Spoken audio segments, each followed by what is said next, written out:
Pensez que tout le monde négocie le prix.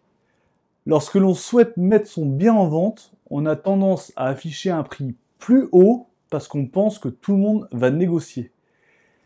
Les acquéreurs qui sont en recherche active connaissent les prix du marché, ils ont déjà visité pas mal de biens, ils sont dans la phase où ils sont prêts à faire une offre s'ils ont un coup de cœur.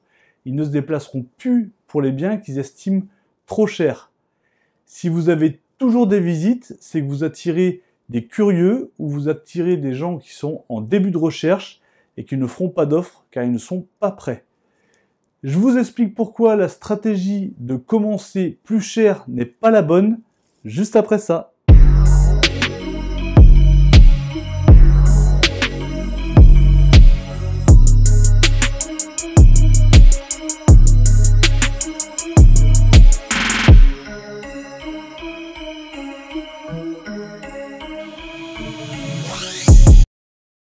Si vous aimez cette vidéo, merci d'avance de mettre un pouce bleu.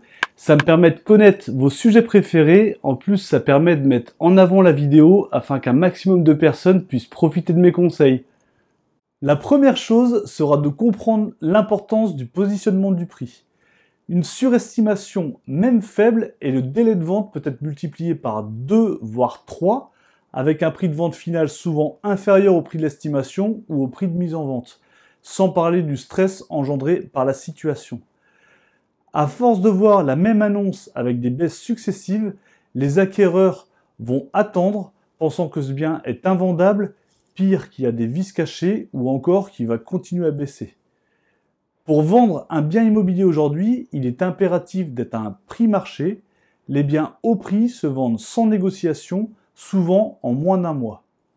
Petit bonus pour vous éviter d'avoir une première baisse de prix à faire, les recherches sur les sites d'annonces se font par tranche de prix, 100 à 200 000, 200 à 300 000, etc. etc. N'affichez pas votre bien à par exemple 303 000 €, vous passeriez à côté de tous les acquéreurs qui ont 300 000 € maximum de budget pour seulement 3 000 €. La première erreur serait de baisser le prix petit à petit. Vous êtes malheureusement parti trop cher, c'est ok, c'est de toute façon trop tard. Vous avez donc attiré les curieux, les gens en début de recherche. Logiquement, vous n'avez pas d'offre, pire, vous n'avez plus de visites. Il va donc falloir réagir. Faire une baisse trop lente aujourd'hui, c'est risquer de vous retrouver toujours au-dessus du prix du marché. Une baisse trop faible est complètement inutile. Le but d'une baisse, c'est d'aller toucher les acquéreurs qui n'avaient pas le budget lors du premier prix affiché. La deuxième erreur serait d'attendre le bon acquéreur. Votre annonce a touché 100% de son auditoire potentiel au bout de 2 semaines. Au-delà, sa visibilité s'effondre. Au bout de 3 semaines, vous n'avez que 3 options. La première, vous avez eu une offre, au prix c'est encore mieux. Dans ce cas-là, tout va bien, direction le compromis.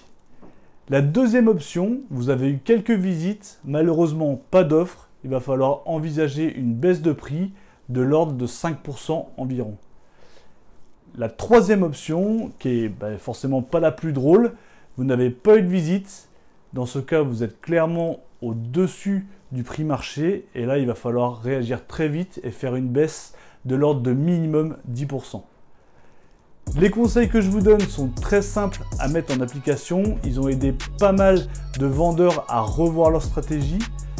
Contactez-moi, je serai heureux de vous apporter des conseils plus personnalisés. À bientôt!